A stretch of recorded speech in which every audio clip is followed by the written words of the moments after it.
Hey everybody, welcome back to Tying Tuesday. I'm Taylor here with AvidMax. Real quick before we get into the video, just want to let you guys know about a sweet giveaway we're doing. We are giving away this folding mill box loaded with flies that have been featured in our Tying Tuesdays. So these have just been sitting around the studio. We figured why not give them away to a lucky viewer who would fish more than we would. So stay tuned towards the end of the video to learn how to win these guys. So awesome, jumping into the fly today, we are tying up a sweet little shrimp pattern that I got the pleasure to fish in Belize recently called the EP spawning shrimp, or my variation of the EP spawning shrimp. Yeah, like I said, got to fish this guy in Belize and they just absolutely loved it. So we'll jump into it and I'll show you how it's done. So first, for the hook, I like to use the Tiemco TMC 800S in a size 8, I guess is what I use for Belize. I know bonefish flies are traditionally in the 4 to 6 size range, but in Belize they like it a little bit smaller.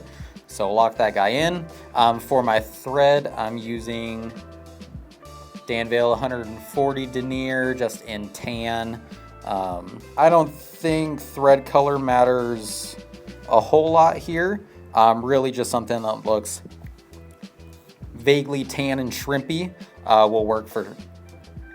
So I'm just gonna lay down a thread base, cut my excess, and work all the way back towards the bend of the hook. Start working our way back. And the first thing we are going to put on this guy is some sort of weight. So today I'm using some gold Beadchain from Hareline in the larger size. But in past I've used dumbbell eyes, lead tungsten. The most important thing with flat flies, bonefish, flies, shrimp, crabs, is your weight, which affects your sink rate. So Beadchain eyes, since they weigh just a little bit less, will give you a slower sink so you can use them in more shallow water. Obviously, tungsten eyes or lead eyes will add more weight, which will make it sink faster. So just keep that in mind whenever you're tying this guy up. Use the appropriate size eyes. Yep, we'll do a couple X wraps, lock that guy down, and we're gonna make our way back towards the bend of the hook again. And the first material we're going to tie in is some little Hareline Loco legs in Bonefish pink. They make this in pink, tan, orange, completely up to you what color you want to tie it in. I've had luck on all three. So we'll tie those guys in just like that. Make sure they're not sticking out in any, crazy fashion that's gonna look weird to a fish. We'll lock that guy down. And the very next material we're gonna add right on top of that is, where'd I put it? Some Wapsi Midge Flash Pearl. This is just going to add some flash right on top of those silly legs, and combined it gives a great antenna impersonation.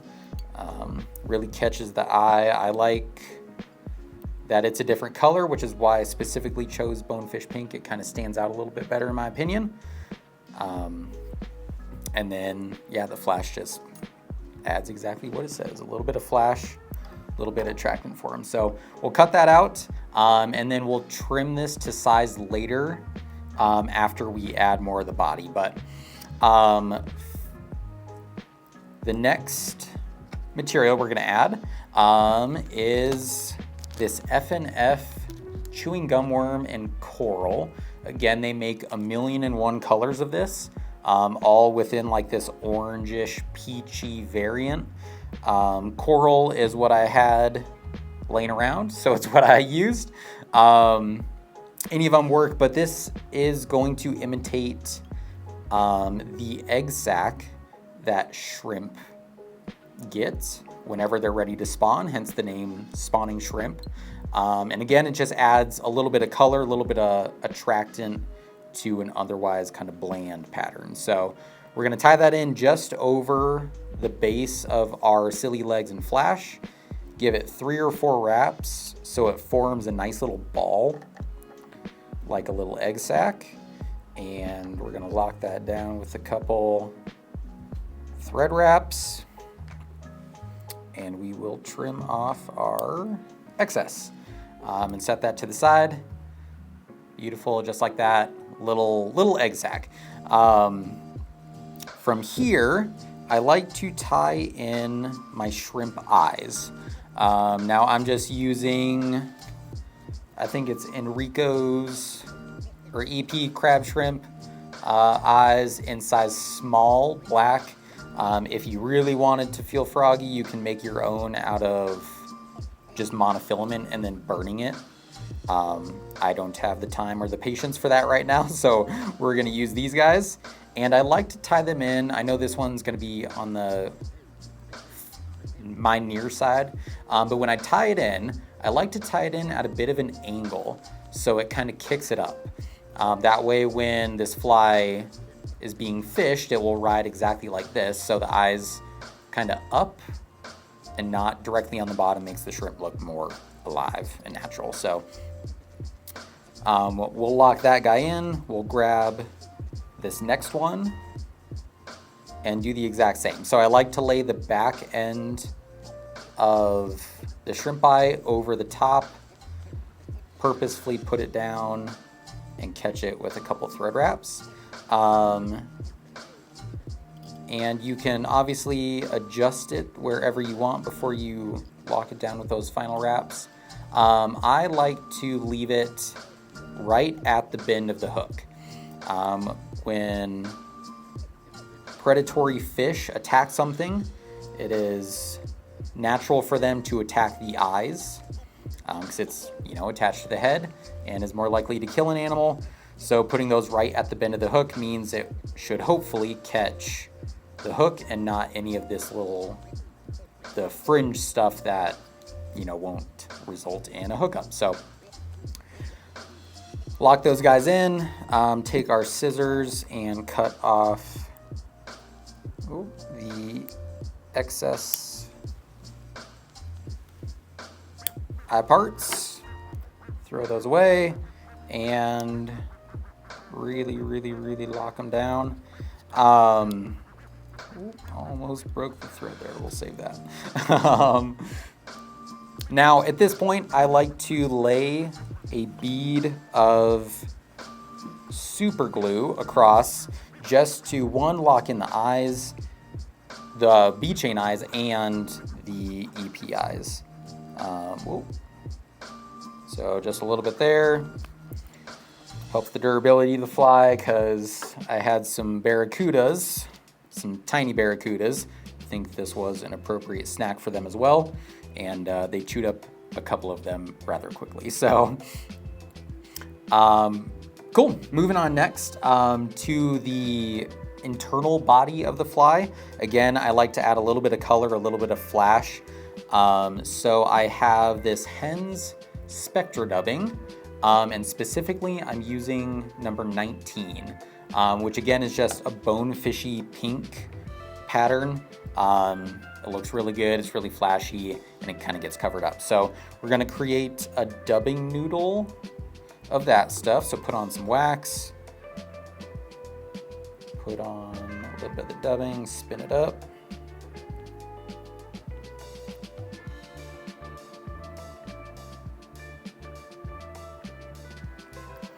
And then we're just going to wrap that throughout, make it look full.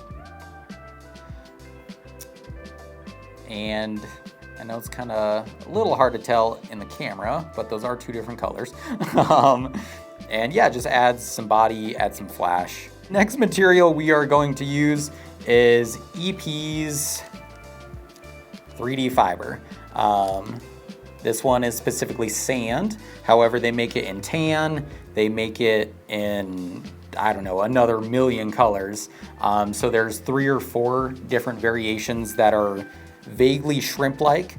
I don't think it really matters a whole lot, but I do like this sand color because it gives just a little bit of variation. You know, just not a blocky one color. So we'll grab a little tuft of it. Maybe the thickness of some small yarn. We don't want to put too much on. It's very easy to put a lot.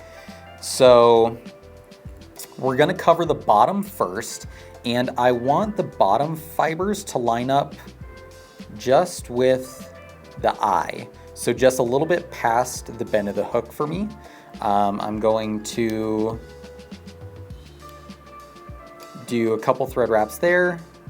It's gonna puff up a little bit, and I'm actually going to do 1 or 2 thread wraps in front of the Beadchain eye. So we'll pull it down. As you see, I kind of did 1/2 X wrap. Oh, there we go. I'll do that one more time so you guys can see. So I'll pull it forward just over, and then I'm locking it right around the eye of the hook right there. We'll give it 3 wraps, and then I'm going to work my way back over to behind the Beadchain eyes. So from there we can take the first little patch of EP fibers, just trim them up. Oh, that's a little messy. Let me get those last couple ones. Perfect. And then that is the back of the fly. So that is what's going to sit on the sand bed, basically. You can kind of spread those fibers out, pull down on them, and then give it a couple more thread wraps, and that will help kind of wrap the rest of the body in fibers. We'll also do that a little more prevalent on the top.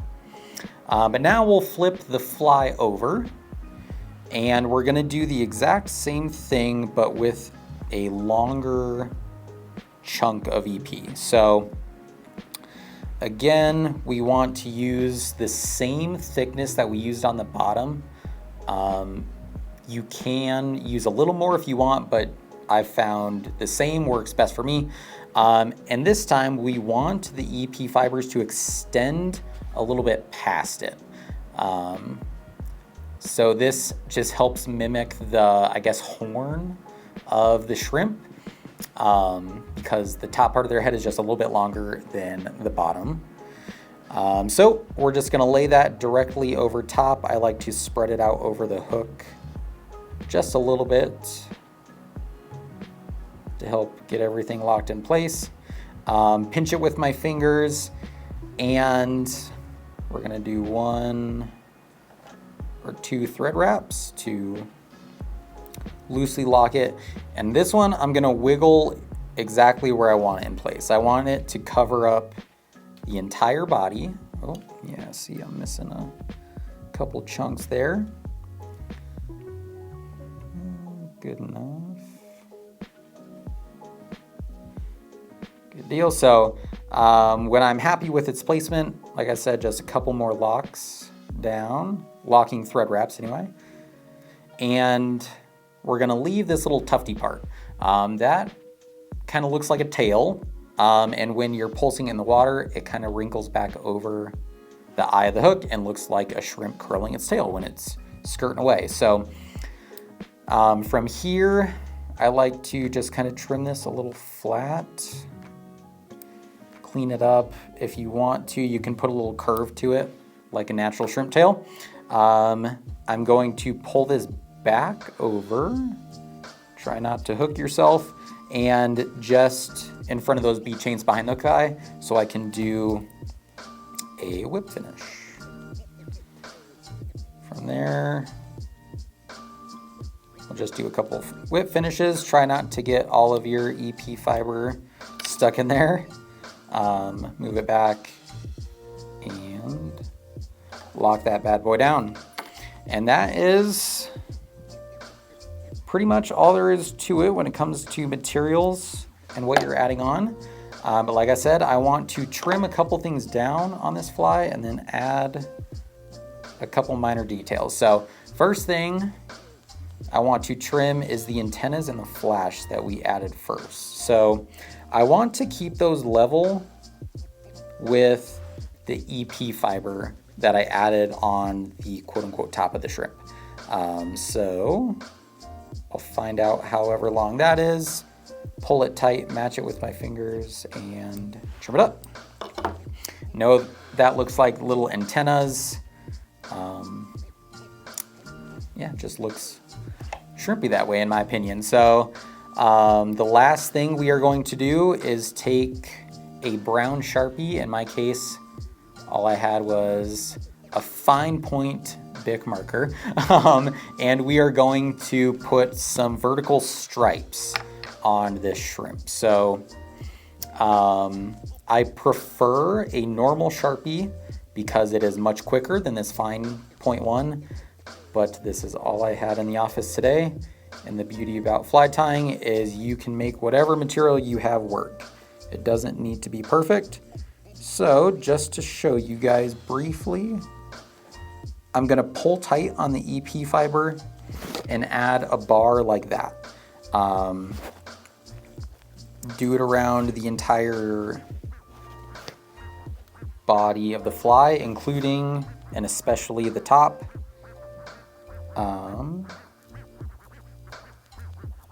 It doesn't have to be perfect because nothing in nature is truly perfect, but just get it as close as you can.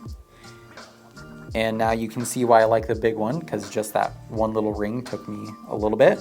So I'm gonna ask the help of our cameraman and editor to maybe just speed through this while I do 3 or 4 of these things. So hang tight with me.